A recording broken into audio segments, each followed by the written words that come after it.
کل ہم نے استغفار کے بارے میں پڑھا تھا کہ یہ مہینہ گناہوں کی بخشش کا مہینہ ہے، اور اس میں ہمیں پوری کوشش کرنی ہے کہ ہم اللہ سبحانہ وتعالی سے اس مہینے کی بعد پوری طرح بخشش حاصل کر چکے ہوں۔ نبی صلی اللہ علیہ وسلم روایت کرتے ہیں اللہ سبحانہ وتعالی سے، حدیث قدسی ہے، اللہ تعالیٰ فرماتے ہیں یا عبادی انکم تخطئون باللیل والنہار وانا اغفر الذنوب جميعا فاستغفرونی اغفر لکم، اے میرے بندو تم دن رات خطائیں کرتے رہتے ہو اور میں تمام گناہ بخش دیتا ہوں، لہٰذا تم مجھ سے بخشش طلب کرو میں تمہیں بخش دوں گا۔ بخشش کے لیے سب سے اہم چیز کیا ہے کہ انسان اپنی ندامت کا اظہار کرے، اپنے گناہ پر شرمندگی۔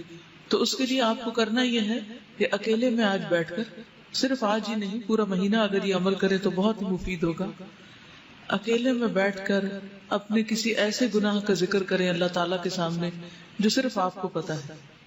اللہ نے دنیا میں وہ آپ کا گناہ چھپایا ہوا ہے، اور اللہ سبحانہ تعالیٰ سے اپنی کمزوری کا اعتراف کریں، شرمندگی اور ندامت کا اظہار کریں، اور پھر رو کر اللہ تعالیٰ سے معافی مانگیں، کیونکہ فَإِنَّهُ لَا يَغْفِرُ الذُّنُوبَ إِلَّا أَنْتَ، اللہ کے سوا کوئی بھی ایسا نہیں جو گناہوں کو معاف کر سکے۔ تو اس لیے بہت ضروری ہے کہ ہم ندامت اختیار کریں، شرمندہ ہوں، اپنی غلطیوں کو مانیں، اور جب ایک انسان غلطی مان لیتا ہے تو پھر التائب من الذنب کمن لا ذنب لہ، انسان اتنا صاف ہو جاتا ہے گویا اس نے کوئی گناہ کیا ہی نہیں، کمن لا ذنب لہ۔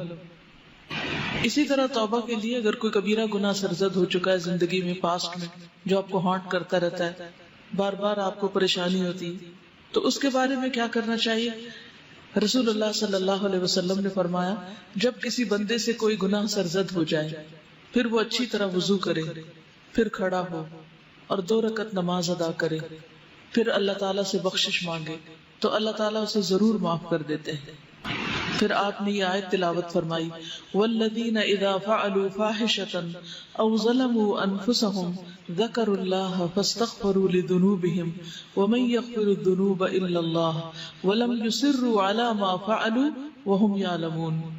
اور پرہیزگار وہ لوگ ہیں کہ جب ان سے کوئی بے حیائی کا کام ہو جائے، انسان ہے نا، غلطیاں ہو جاتی ہیں اور بعض اوقات تو ہم ریئلائز بھی نہیں کرتے کہ غلطی ہو چکی ہے، یا وہ اپنی جانوں پر ظلم کر بیٹھے تو وہ فوراً اللہ کو یاد کرتے ہیں، دیر نہیں لگاتے اور اپنے گناہوں کی معافی مانگتے ہیں، اور اللہ کے سوا اور کون ہے جو گناہ معاف کر سکتا؟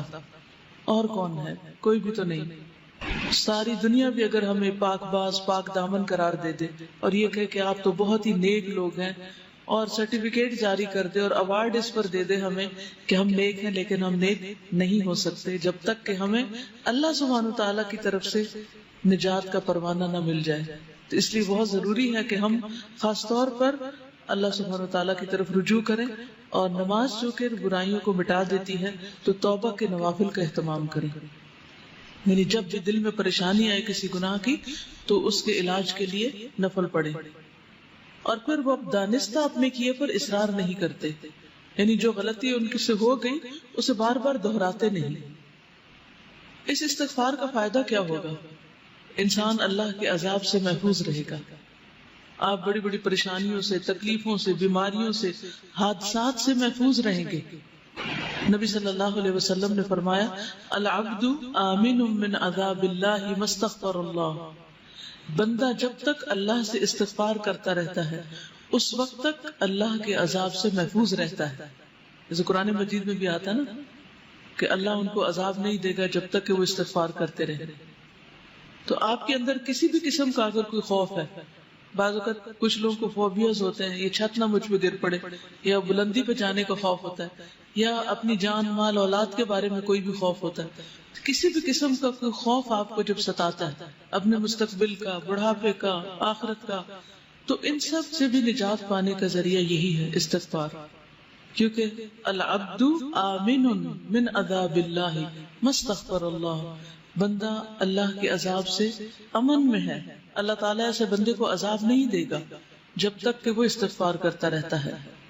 انسان کے گناہ خواہ آسمان کی بلندیوں تک پہنچ جائیں، لیکن اگر وہ اللہ سے معافی مانگتا ہے تو اللہ تعالیٰ اس کو معاف کر دیتا ہے، اور اللہ تعالیٰ کو اس کی کوئی پرواہ نہیں۔ یعنی ایک تو یہ ہوتا ہے نا کہ ہم جیسے کسی کو معاف کر کے بھی معاف نہیں کرتے، بار بار وہی غلطی دوسرے کی دہراتے رہتے ہیں یا اپنے آپ کو رلاتے رہتے ہیں یا اس پر تکلیف محسوس کرتے ہیں.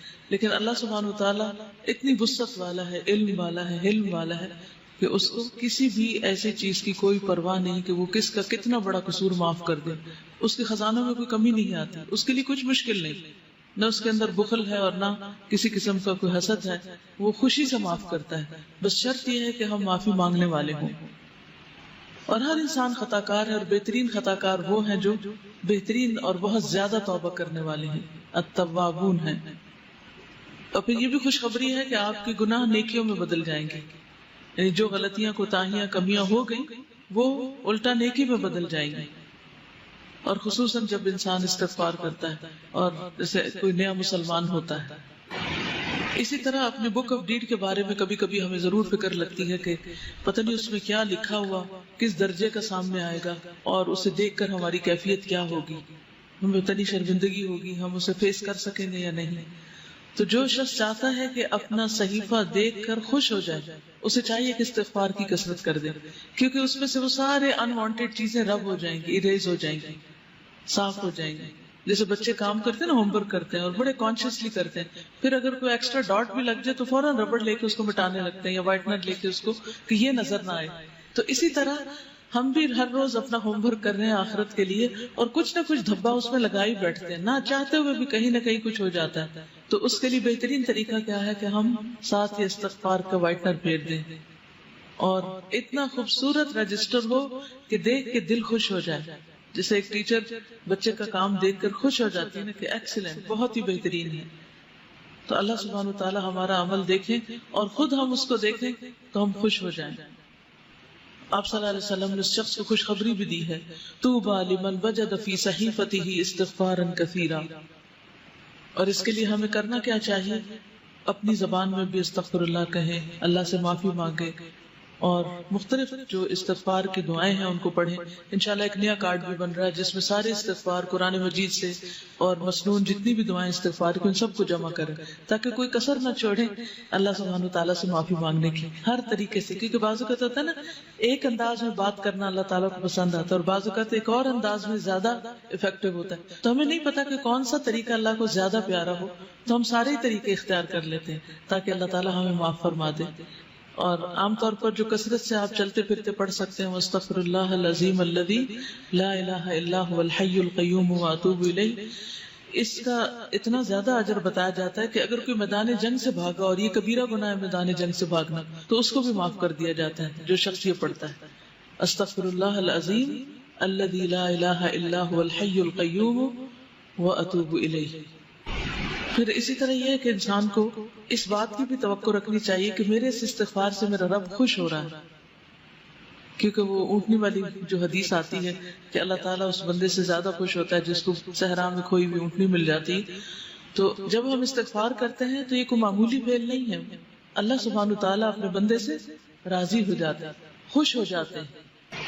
اور پھر آئندہ کے لیے گناہوں سے ڈرتے بھی رہنا چاہیے. یہ نہیں کہ انسان دلیر ہو جائے کہ اللہ تعالیٰ خوش ہوتے ہیں تو پھر میں اور جی بھر کے گناہ کر لوں. نہیں، مومن جو ہے وہ گناہ کو اپنے اوپر پہاڑ کی طرح سمجھتا ہے، جیسے کوئی پہاڑ گر گیا اس پر، اتنا پریشان ہوتا ہے، اتنا تکلیف اٹھاتا ہے گناہ کر کے. اور منافق جو ہوتا ہے یا فاجر، وہ ایسے جیسے ناک پہ بیٹھی مکھی اور اس کو ہاتھ کے اشارے سے اڑا دے، یعنی اسے معمولی سی چیز ہے. اور پھر صبح شام سید الاستغفار بھی انسان پڑھتا رہے. اور ہر مجلس کے اختتام پر، جیسے حالانکہ ہم قرآن پڑھ رہے ہوتے ہیں، لیکن پڑھتے اور پڑھاتے ہوئے ہو سکتا ہے کوئی ایسی بات منہ سے نکل جائے جو اللہ تعالیٰ کو پسند ہے. اور بھول چوک تو لازم ہے، ہو ہی جاتی ہے، نہ کرتے ہوئے بھی ہو جاتی ہے. تو ایسی ساری چیزوں اور کمیوں کوتاہیوں کا جو طریقہ ہے وہ پھر استغفار میں ہی ہے. اور وہ کیا ہے؟ سبحانک اللہم و بحمدک اشہد ان لا الہ الا انت استغفرک و اتوب الیک. اور نبی صلی اللہ علیہ وسلم تو دوران مجلس بھی استغفار پڑھا کرتے تھے، رب اغفر لی وتوب علی انک انت التواب الرحیم، 70 سے 100 بار تک.